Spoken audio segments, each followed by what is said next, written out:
ढेर जना के देखता नहीं हो नाम फेम कुछ बा ना जान पहचान कहीं बा ना लेकिन प्रदुमन परदेसी के नाम धोके बोल के चाहता लोग कि हम मार्केट में आ जाए हमरो के दो चार गो लोग चिन्हे लागे कई काम तू मत करो। अरे जौन बोला तो अपनी से तो हम अतने कहो कि अरे बोली हस बाद में पहले गाय बजावे के सीखस एकरा बाद प्रदुमन परदेसी के बोली हस विवाद जने तने खड़ा करता लोग ढेर विवाद देखनी है सब हमने के कार्यक्रम देखले हो खूब मंच पर छोरा मोरा विवाद हो गई रहे।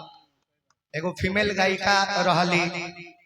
हालांकि पर प्रोग्राम कोनो प्लानिंग के तहत ना भय रहे कि ऐसने करे के बात उस समय करवा दे लेकिन बात बाकी ई जोड़ी एगो ऐसने हो कि आन तान सहे वाला बात नहीं खे भले सर कट जाए लेकिन पीछे कदम नहीं खे हो सकता वो खातिर चाहे जे हो जाए भइल बा मंच पर लेकिन ओकरा बाद ना हमें कहूं बाइट दिहनी ना इंटरव्यू दिहनी ना कहीं लाइव बोलनी ना फोन करके केहू के कुछ कहनी लेकिन क्या यही में टीआरपी लेवे वाला अपनो नाम बनावे वाला जौना के कोनो ताकत नहीं खे जौना गायक के कोनो केहू जानत नहीं खे उहो लागत तरह से बोले दिक्कत तनी ये होला कि यार जलो मत बराबरी करो हमने जो किया उस पर तुम टिप्पणी कर रहे हो अपना कुछ नहीं कर रहे हो हम जो किए हैं तो किए हैं तभी ना अच्छा या बुरा बोल रहे हो तो कुछ गायक बारह से यही में लगा तरह से कि हमरो तनी मनी नामवा बन जाओ लोग चीज बाकी पब्लिक निमन कहे चाहे बाउर कहे तो पब्लिक के हक विवादित तू रहे ना लेकिन लोग ओकरा के विवादित बना देलक एकरा बावजूदो भी 5 दिन में 60 मिलियन चैनल पर व्यू करल 5 दिन में 60 मिलियन व्यू क्रॉस कर गइला ढेर जना त विवाद करत रे कई मिलियन के मुंह देखता लोग ना मिली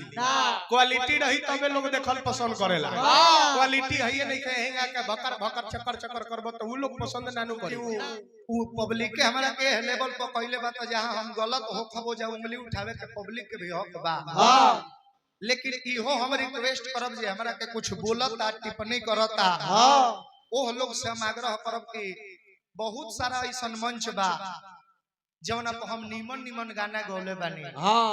तो ओह बारे में भी कभी आके रवा सब लाइव बोल दी कि हई प्रोग्राम तहार बहुत अच्छा लागल है हम देखनी है तो जब निमन गावतानी हम 2 साल तक कि नहु जना लाइव आके नहीं खन बोलो ना आ कोनो मंच पर समय अनुसार एक आध गो हो जाता गलत तो ओकरा पर उंगली उठावे ढेर जना जा ढेर लोग को दुखा तनी मनी कमी बा हम ही नहीं की कहत कि हमर विरोध मत होखे जहां हम गलत बानी तरवा सब हमरा के इतना बड़ पद पर ले आइल बानी तरवा सब के बोलल अधिकार बा बोल सकीले बाकी तू हो देखी कि हम जहां निमन बानी आ कहां तक हमर कमी बा त ई सब कमी बेसी देख के सपोर्ट और गिरावे के चाहिए उठावे के चाहिए बाकी हमरा से कोनो गेरुआर के एगो टांग टूट जाला तो लंगर ना हो जाला गलती ना नो ना जी ओकर रफ्तार कम ना होई चलते बाकी हम सुनले बानी त कहले बानी ऐसा नहीं कि खाली हमरा के हम सुनौले बानी ओ गायिका के वो गायिका हमके कहले बाड़ी बाकी फिर भी भवंडर करे खातिर अपन नेम फेम बनावे खातिर केहू भी कुछ बोलता तो पर हम अपन टिप्पणी देहब अपन प्रतिक्रिया देहब तो उचित ना होई ना चूंकि शेर आगे चलेला पीछे देख के का जरूरी बा हां जी भोके वाला के भोके दो उतना सामर्थ बा प्रदुमन जी खैर तो बढ़िया कलाकार है जितना कलाकार लोग बा